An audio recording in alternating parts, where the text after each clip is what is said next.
कि उसी पे मेहरबान रब्बे गफूर होता है कि जिसके दिल में इश्क़े हुजूर होता है। ऐ आशिक़ाने शहे अंबिया दुरूद पढ़ो, दुरूद पढ़ने से चेहरे पे नूर होता है। आइए हम और आप सब मिलकर गुंबदे खजरा की जानिब लो लगाकर सुनहरी जालियों में आराम फरमाने वाले आका, हम गरीबों के दाता, बेसहारों के सहारा, यतीमों के मावा, गरीबों के मलजा, जिन्हें अर्श वाले कहें अहमद मुस्तफा, फर्श वाले कहें मोहम्मद मुस्तफा सल्लल्लाहु तआला अलैहि वसल्लम की बारगाह रिसालत व बाब में हदिये दुरूद व सलाम पेश करें और पढ़ें बावाज़े बुलंद दुरूद शरीफ। दुरूद शरीफ पढ़िए। अल्लाहुम्मा सल्लि व सल्लिम मरहुआ मरदिउल लदैह सलातन सबका तुदूमु बिदवामिल मलिकिल हज्जिल क़य्यूम सल्लल्लाहु तआला अलैहि वसल्लम सलातो व सलामन अलैका सय्यदी हबीबी या रसूलल्लाह सल्लल्लाहु तआला अलैहि वसल्लम। आज की ये बाबरकत महफिल पाक जो आज नई बस्ती बीरगंज में मुनाकिद है, अल्लाह रब्बुल इज्जत इस महफिल को अपनी बारगाह में अपनी शायान शाल कबूल अता फरमाए और यहाँ के नौजवानों में जो हिम्मत और जज्बा और जो अकीदत हुसैन उनके दिल में एक रोशनी की तरह जगी, अल्लाह ताला उनके दिलों को हमेशा ता क़यामत बदअकीदों से महफूज फरमाए। आमीन। शायर कहता है कि हदीसे इश्क की रोशन कोई तफसीर लिख देंगे, हदीसे इश्क की रोशन कोई तफसीर लिख देंगे, ज़बीने कुफ्र पे हम नारे तकबीर लिख देंगे, हमारे जिस्म में हरदम हुसैनी खून रचका है। कौन कहता है? हर वो आशिक़े हुसैन कह रहा है जिसके दिल में इश्क़े हुसैन से, जिसके दिल से इश्क़े हुसैन की बू आ रही है, वो बिल्कुल नहीं बोलेगा। जो यजीद वाला होगा, जो गद्दार होगा, जो वफादार हुसैन होगा, वो यूं मचल के कहेगा हदीसे इश्क की रोशन कोई तफसीर लिख देंगे, जबीने कुफ्र पे हम नारे तकबीर लिख देंगे, हमारे जिस्म में हरदम हुसैनी खून रचका है, जहां भी करबला देखेंगे शब्बीर, सुभान अल्लाह, सुभान अल्लाह, सुभान अल्लाह, शब्बीर लिख देंगे। वो 313 थे तो लरसता था जमाना, माशाअल्लाह 313 थे तो लरसता था जमाना, आज हम करोड़ों हैं फिर भी करते हैं गुलामी। ये क्या है? ये हमारे ईमान की कमजोरी है। अगर हमारा ईमान हमारी जगह कायम होता, हमारे दिलों में मोजज़न होता, तो कसम खुदा की ऐसी कई कुर्सियां होती जो इसी नई बस्ती के नौजवान उठते और इश्क़े रसूल की शमा को लेकर के ऐसी कुर्सियों को उलट पलट करके आज हमारे ईमान पर डाका, उनका तो वो बुरा हाल होता कि वो खुद नहीं समझ पाते कि हम कर क्या रहे हैं। कि यजीद डूब गया शाम के अंधेरों में, हुसैन फैले हैं घर घर में रोशनी की तरह। आज ये आका हुसैन का सदका है जो आज नई बस्ती के नौजवानों के दिल में ये जज्बे हुसैनी जगा कि लाओ आका हुसैन के नाम पर एक महफिल की जाए, जिस महफिल के सदक़े में हम अपनी अकीदत को भी संवार ले, अपनी दुनिया को भी संवार ले, और कल बरोज़े क़यामत अगर अल्लाह रब्बुल इज्जत उनके नाना मुस्तफ़ा के सामने पूछ लेगा, ऐ नई बस्ती में रहने वाले मुसलमानों, ऐ कुर्बो जवार से आने वाले सुन्नी गयूर मुसलमानों, जब तुम दुनिया में थे और जब मुहर्रमुल हराम का महीना शुरू होता था, उस वक्त जब मेरे बेटे हुसैन की जब याद का दिन आता था तो तुम कहाँ खोए रहते थे? उस वक्त तुम्हारे पास क्या जवाब होता? लेकिन आज तुमने ये महफिले रसूल करके जिक्र हुसैन करवा करके ये साबित कर दिया, ये साबित कर दिया, ये साबित कर दिया कि कत्ले हुसैन असल में मर्गे यजीद है। इस्लाम जिंदा होता है हर करबला के बाद, इस्लाम जिंदा होता है। रिसालत जिक्र शहीद आजम कॉन्फ्रेंस, नारे तकबीर, अल्लाह या रसूल अल्लाह। आज ये महफिल पाक अल्लाह रब्बुल इज्जत की बारगाह में दुआ है कि इस महफिल जिक्र शहीद आजम को अपनी बारगाह में कबूल फरमाए। ये कौन आका हुसैन है? ये आका हुसैन वही हुसैन है जिनको मेरे आका ने इरशाद फरमाया अल हसन वल हुसैन सैयदा शबाबी अहलल जन्ना में हसन और हुसैन जन्नती जवानों के सरदार है। ये कौन हुसैन है? जब हमारा इंतकाल होगा हम दरियाए पानी से कूच करेंगे और जब मैदान महशर का मुजस्समा यकजा होगा उस वक्त जब आलम इस्लाम में कोई हमारा मददगार नहीं होगा, हमारा कोई पेशवा नहीं होगा, उस वक्त मुस्तफा अलैहिस्सलाम इरशाद फरमाएंगे ऐ मेरे नवासे हुसैन से मोहब्बत करने वालों, तुम्हारी बस्तियां कहाँ गई, तुम्हारी आबादियां कहाँ है? ऐ मेरे नवासे हुसैन से प्यार करने वालों, तुम अपनी टोलियां लेकर अलग निकल आओ। उस वक्त तुम्हारी मेरे मुस्तफा इस तरह शफाअत फरमाएंगे कि बरोज़े महशर ये देख करके लोग दंग रह जाएंगे कि आखिर ये कौन आशिक है जिनकी मेरे मुस्तफा बशाया ने शान सुभान अल्लाह, बेशक सुभान अल्लाह। जहां महफिले जिक्र शहीद आजम होता है वहीं मेरे मुस्तफा तमाम गुलामाने हुसैन की शफाअत करते हुए नजर आते हैं। सरे शाम से आप लोगों ने बहुत नातिया शार सुने हैं। न मेरी आवाज कारी रियाज जैसी है और न कारी नसीम अख्तर साहब जैसी, लेकिन मेरी एक आदत है, तो मैं अपनी आदत कहीं भी पढ़ता हूँ, कहीं भी तकरीर करने जाता हूँ तो मैं नात का 2-3 शेर जरूर पढ़ता हूँ। हमें किसी चीज की ख्वाहिश नहीं होती अल्लाह, मैं सिर्फ ये चाहता हूँ कि आज के नौजवानों के अंदर जो बदकारियां उबल रही, उमंग मार रही है, उछल रही है, उनको किसी तरह से दूर किया जाए। सिर्फ हमारा मकसद यही होता है। और आज के दौर में जो हवा मक्के के कुफ्फारों से चली आज वो नई बस्ती में भी है, मल्लीपुर के चौराहे पर भी है, बीरगंज में भी मौजूद है, आप आगे चले जाइए भंगहा में भी मौजूद है, वही आंधी भिनगा में भी मौजूद होगी, वही आंधी आप जितने आगे चले जाएंगे वही कुफ्फारे मक्का की आंधियां जो आज पूरे आलम शबाब पर इस तरह छाया कर रही है, इस तरह छाया कर रही है कि पूरी दुनिया देख करके यूं तंग हो रही है कि जिस हवा को मेरे मुस्तफा ने मक्के में रोक दिया था, आखिर वो हवा आज हिंदुस्तान में कैसे आई है? तो उसके लिए हमारे पास ये जवाब होता है कि मेरे आका ने उस वक्त कुफ्फारे मक्का की आंधियों को मक्के में रह करके रोक दिया था, लेकिन मेरे मुस्तफा ने इरशाद फरमाया था बनी उमैया की कौम से एक ऐसा सरदार पनपेगा, एक ऐसा नौजवान जन्म लेगा जो दुनिया इंसानियत में यजीदियत को फैलाया। बेशक सुभान अल्लाह, सुभान अल्लाह। आज वही यजीदियत हमारे और आपके माबैन फैल रही है। बेशक जिस सुन्नत के बारे में मेरे मुस्तफा ने इरशाद फरमाया था कि बनी उमैया की कौम में एक ऐसा इंसान पैदा होगा, ऐसा इंसान पैदा होगा जिस इंसान के पैदा होने पर जो इंसान जब पैदा होगा और वो कूफा के सरजमीन पर हुकूमत करता होगा, वो हुकूमत करने के वक्त मेरी सुन्नत को दबाने की को नापाक कोशिशें करेगा। मेरे मुस्तफा ने बहुत पहले इरशाद फरमाया था, जब मेरे मुस्तफा ने जिस चीज को इरशाद फरमाया, बयान फरमाया, आज वो हमारे और आपके माबैन जिक्र।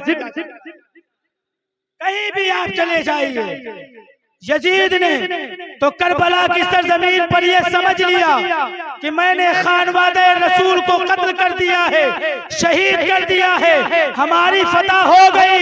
लेकिन उस यजीद को यह पता नहीं था कि जिस नेज़े में हुसैन इब्ने अली का सर उठाया गया था, जिस नेज़े में हुसैन इब्ने अली का सर उठा करके माबैन बाजार घुमाया गया था, उस वक्त सरे हुसैन से ये आवाज आ रही थी कि कत्ले हुसैन असल में मर गए यजीद है, इस्लाम जिंदा होता है हर करबला के। नारे तकबीर, नारे तकबीर, नारे रिसालत, नारे रिसालत, लब्बैक या रसूल अल्लाह।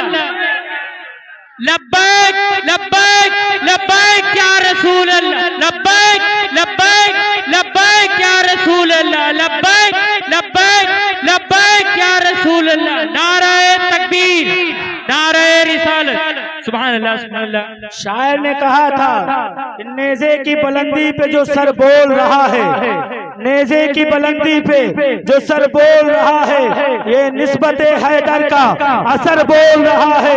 ये दीन की जिस दीन पे नाजा है जमाना, शब्बीर का सजदे में सर बोल रहा है, शब्बीर का सजदे में सर बोल रहा है। मैं इब्ने अली अक्स नबी फख्र ज़मी हो, ये मैदान में अकबर सा निडर बोल रहा है। सुभान अल्लाह, बेशक सुभान अल्लाह। निडर बोल रहा है। बहुत अच्छे, वो कौन माशाअल्लाह, अकबर है? माशाअल्लाह। ये शहजादे हुसैन है, जिन्होंने 18 साल की तड़पती 18 साल की कलिजल जवानी में मैदान कारज़ार में हमारे और आपके लिए अपनी कुर्बानी को दे दिया और अपने लाश पर घोड़े भी दौड़ा लिए। लेकिन वही आका हुसैन के शहजादों की ये कदम की धूल की बरकत है जो हमारे और आपके माबैन में। क्या कहने, बहुत अच्छे माशाअल्लाह। मुसलमानों, ये वक्त है जज्बे हुसैन दिखाने का, ये वक्त है आका हुसैन की मोहब्बत को अपने दिल में बसाने का।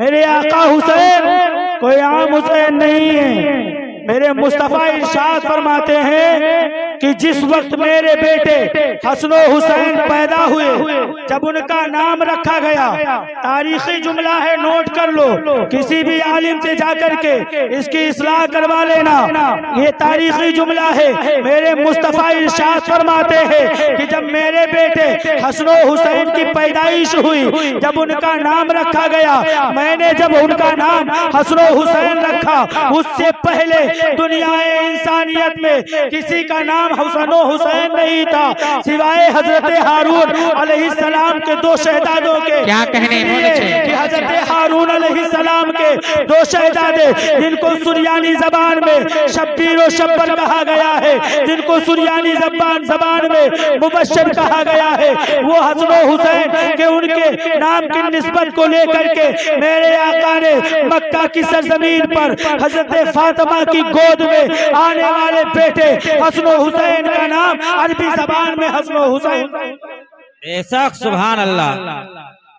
ये जिक्र हुसैन की महफिल है। सुनो शहादत कि जब हजरत उसी करबला के मैदान में जब हजरत सज्जिदना इमाम अली असगर को शहीद कर दिया गया, नन्हे मासूम अली असगर की शहादत हो गई और शहादत होने के बाद हजरत सज्जिदना इमाम अली मुकाम सज्जिदना इमाम हुसैन रजी अल्लाह ताला अन्हु ने अपनी गोद में उस नन्हे मासूम अली असगर को लेकर के उसी करबला के मैदान में जाकर के एक कब्र खोदी और कब्र को खोद करके और उनको तब जैसे ही कब्र में उतारा है, कब्र में उतार करके यूं इरशाद करते हैं कि एक नन्ही सी कब्र खोद के असगर को गाड़ कर हुसैन उठ खड़े हुए, हुसैन उठ खड़े हुए असगर को गाड़ कर। मेरे आका हुसैन ने अली असगर को दफन करने के बाद मेरे आका हुसैन जब अपने खेमे की तरफ पलटे हैं और खेमे की तरफ पलटने के बाद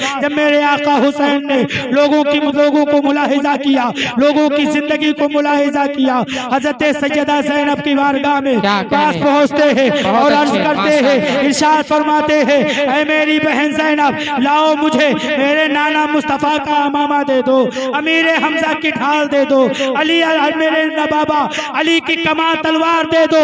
जब मेरे आका हुसैन ने जब बहन ज़ैनब से मांगा, बहन ज़ैनब ने ला करके नाना मुस्तफ़ा का अमामा दिया है और नाना मुस्तफ़ा का अमामा देने के बाद अमीर हमजा की ढाल दी। उसके बाद हजरत अली शेर खुदा की वो जुल्फ़िकार हैदरी ला करके दी और मेरे आका हुसैन जब मैदान कारज़ार में जाने की तैयारी करने लगे, उस वक्त सैयदा ज़ैनब यूं अर्ज करती है, ऐ मेरे भाई हुसैन, आप मैदान कारज़ार में ना जाए, अगर मैदान कारज़ार में आप चले जाएंगे तो ये जहन्नमी दरिंदे आपको कत्ल कर देंगे और आपके कत्ल होने के बाद मेरा कोई हमसाया नहीं होगा, मेरा कौन यारो मददगार होगा।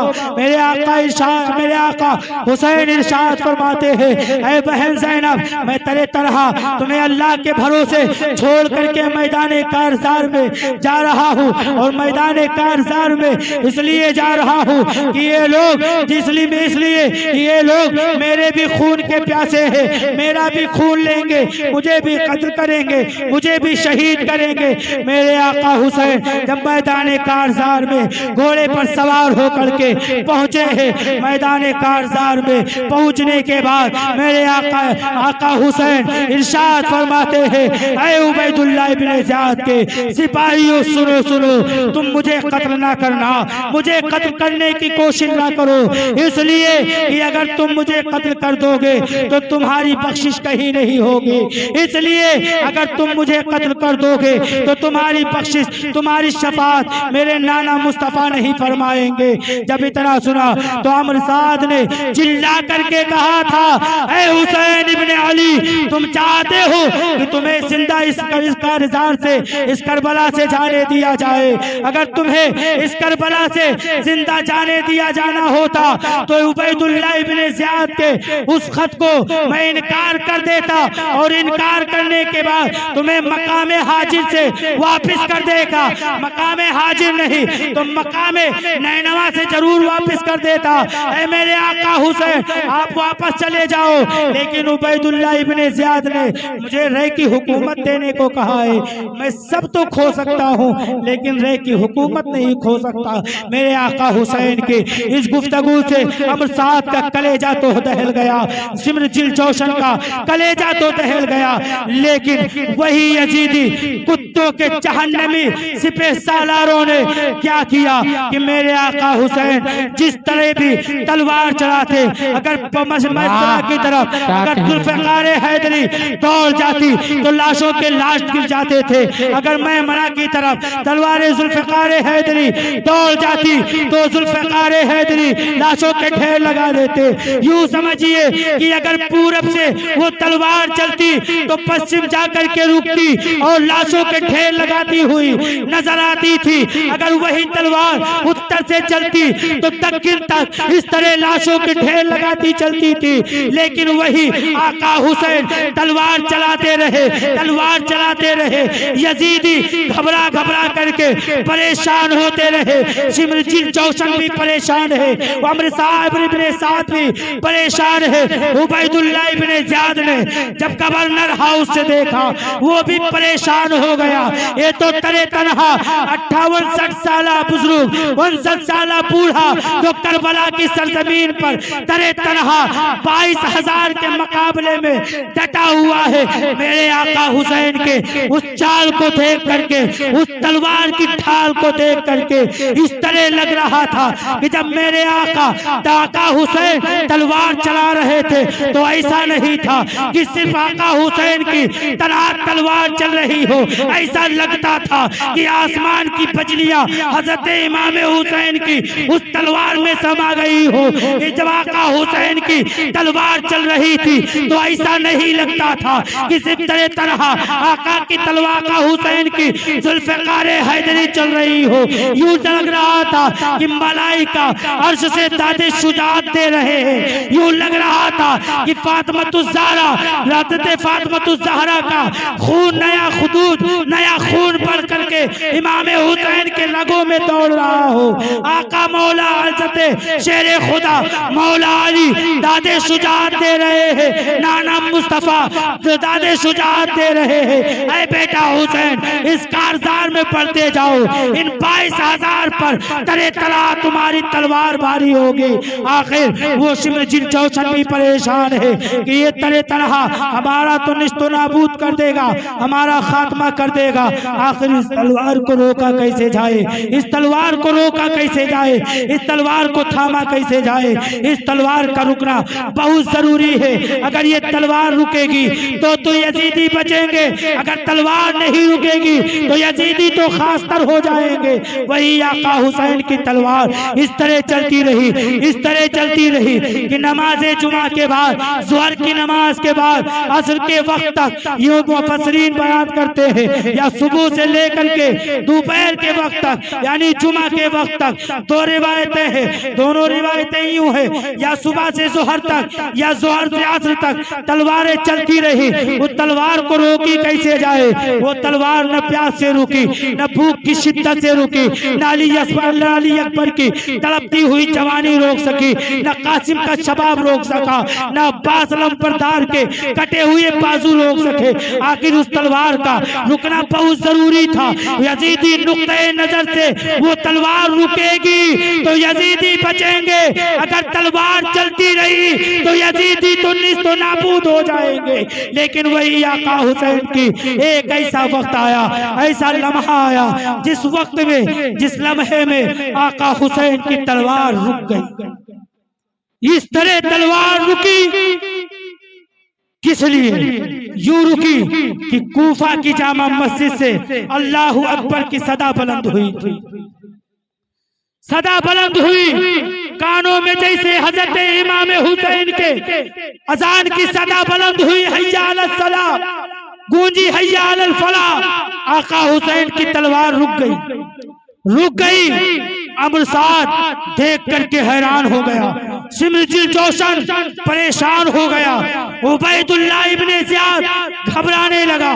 आखिर ये तलवार जो भूख से न रुकी, प्यास से न रुकी, जो मायजे खतर के जा अंदेशे जाने से अंदेशे ने न रोक सकी, आखिर ये तलवार रुकी क्यों है? जब अमर साद ने कूफा के जामा मस्जिद की तरफ गौर किया तो क्या सुनता है कि हैया अलस सलाह हैया अलल फलाह की सदाएं बुलंद हो रही है। आका हुसैन के कानों में उसकी सदा गूंज रही है। आका हुसैन की तलवार रुक गई। जब तलवार रुकी तो मेरे आका हुसैन ने यजीदियों से मोहलत मांगी। ऐ यजीदियों, मोहलत दे दो, लड़ाई तो पूरे दिन की बाकी है, मुझे थोड़ी सी मोहलत दे दो, 2 रकात शुक्राने की नमाज अदा कर लेने दो, रब की वहदानियत बयान कर लेने दो, इबादत इलाही में मुझे मसरूफ हो लेने दो। मेरे आका हुसैन ने जब मोहलत मांगी, सिमरजिल जोशन बड़ा चालू था, बहुत होशियार था। जब आका हुसैन ने मोहलत मांगी, तलवार रुकी और मोहलत मांगी, तो आका हुसैन को मोहलत दे दी गई। जब मोहलत दे दी गई, मेरे आका हुसैन ने उसी करबला में तयम्मुम फरमाया। तयम्मुम फरमा करके किस चीज से तयम्मुम फरमाया? नारे फरात पर यजीदियों का पहरा था, पीने के लिए पानी नहीं था, वजू करने के लिए कहा से मिट्टी भी नहीं मिल रही थी, धूल उड़ रहे थे। उस उड़ते हुए धूल से तयम्मुम कैसे किया जाता? मेरे आका हुसैन ने हजरत अली अस्कर के उसे खून से तयम्मुम कर लिया था। जिसको गोद में अली हुरमला ने तीर मारा था, तो अली अस्कर इमाम आली मकाम के गोद ही में दम तोड़ देते हैं। उसी खून से तयम्मुम किया और नमाज पढ़ना शुरू किया। जैसे ही आका हुसैन सजदे में पहुंचे हैं, मेरे आका हुसैन का सजदे में जाना होता है। सिमरजिल जोशन अमर साद पुकार उठता है, ये देखो हुसैन इब्ने अली नवासे रसूल, अगर ये उठेगा तो फिर मारेगा। इस ऐसा करो कि सबके सब एक बार की टूट पड़ो और आका हुसैन के ऊपर टूट पड़े। मेरे आका हुसैन के सीने पे जाकर के सिमरजिल जोशन सवार हो गया। अमर साद भी जाकर के घेर लेता है। चारों तरफ से यजीदी कुत्ते आकर के घेर लेते हैं और हर तरफ से फिर नारे जहन्नम के वही कुत्तों ने जब घेरा है। 2,22,000 के नरगे में तरे तनहा मेरा आका हुसैन है। अब मेरा आका हुसैन सजदे से अगर सर उठाएगा तो फिर इन्हें मारेगा। लेकिन वो वक्त, वो लम्हा करीब आ गया, जिस लम्हे में, जिस वक्त में मेरे आका हुसैन की के ऊपर तलवार चला दी गई और यूं कह दिया गया कि ए हुसैन इब्ने अली, तुम्हें अब लड़ने की मोहलत नहीं दी जाए। वही आका हुसैन करबला के उसी मैदान में अपनी बुढ़ापे को भी शहीद करवा दिया है। मेरे आका हुसैन की गर्दन पर जब तलवार चली है तो मेरे आका हुसैन को ये भी खबर नहीं थी कि मेरे गर्दन पे तलवार चल रही है। मेरे आका इस तरह इबादत इलाही में मसरूफ है, इस तरह इबादत खुदाबंदी में मगन है, इस तरह इबादत कर रहे हैं कि मेरे आका हुसैन को ये भी खबर नहीं हो रही कि मेरी गर्दन कट रही। आखिर वो वक्त करीब आया कि जब मेरे आका हुसैन के तरे मुबारक को, सरे मुबारक को तने मुबारक से जुदा कर दिया गया। इन्ना लिल्लाहि व इन्ना इलैहि राजिऊन।